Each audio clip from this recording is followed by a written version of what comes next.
شروع اللہ کا نام لے کر جو بڑا مہربان نہایت رحم والا ہے۔ اے پیغمبر صلی اللہ علیہ وآلہ وسلم، مسلمانوں سے کہہ دو کہ جب اپنی بیویوں کو طلاق دینے لگو تو ان کی عدت کو پیش نظر رکھ کر طلاق دو اور عدت کا شمار رکھو، اور اللہ سے جو تمہارا پروردگار ہے ڈرو۔ نہ تو تم ہی ان کو ایام عدت میں ان کے گھروں سے نکالو اور نہ وہ خود ہی نکلیں، ہاں اگر وہ کھلی بے حیائی کریں تو اور بات ہے، اور یہ اللہ کی حدیں ہیں، اور جو اللہ کی حدوں سے تجاوز کرے گا وہ اپنے آپ پر ظلم کرے گا۔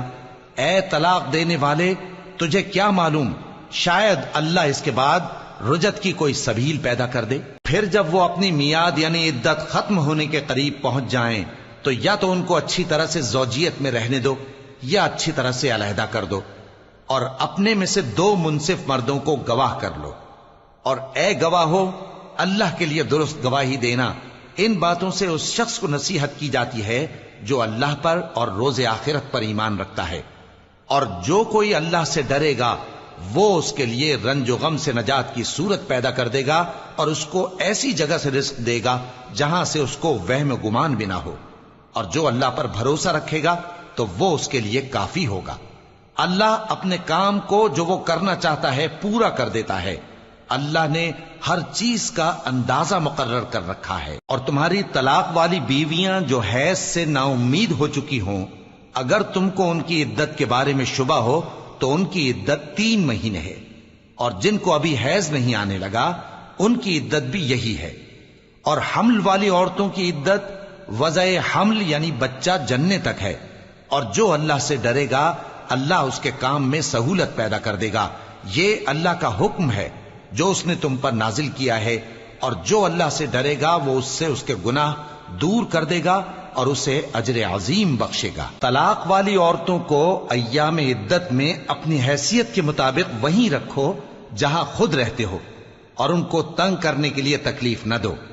اور اگر وہ حمل سے ہوں تو بچہ پیدا ہونے تک ان کا خرچ دیتے رہو۔ پھر اگر وہ بچے کو تمہارے کہنے سے دودھ پلائیں تو ان کو ان کی اجرت دے دو، اور بچے کے بارے میں پسندیدہ طریق سے موافقت رکھو، اور اگر باہم ضد اور نا اتفاقی کرو گے تو بچے کو اس کے باپ کے کہنے سے کوئی اور عورت دودھ پلائے گی۔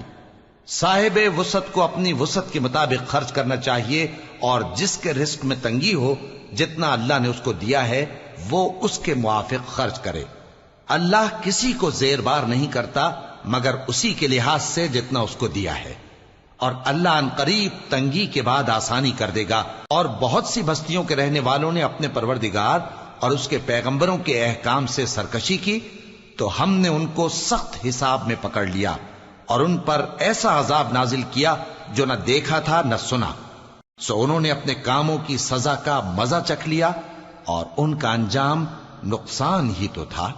اللہ نے ان کے لیے سخت عذاب تیار کر رکھا ہے۔ تو اے عقل والو جو ایمان لائے ہو، اللہ سے ڈرو۔ اللہ نے تمہارے پاس نصیحت بھیج دی ہے، یعنی ایسے پیغمبر جو تمہارے سامنے اللہ کی واضح آیتیں پڑھتے ہیں، تاکہ جو لوگ ایمان لائے اور عمل نیک کرتے رہے ہیں ان کو اندھیروں سے نکال کر روشنی میں لے آئیں، اور جو اللہ پر ایمان لائے گا اور عمل نیک کرے گا وہ ان کو جنتوں میں داخل کرے گا جن کے نیچے نہریں بہ رہی ہیں،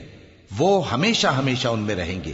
اللہ نے ان کے لیے کیا خوب رزق رکھا ہے۔ اللہ ہی تو ہے جس نے 7 آسمان پیدا کیے اور ویسی ہی زمینیں بھی،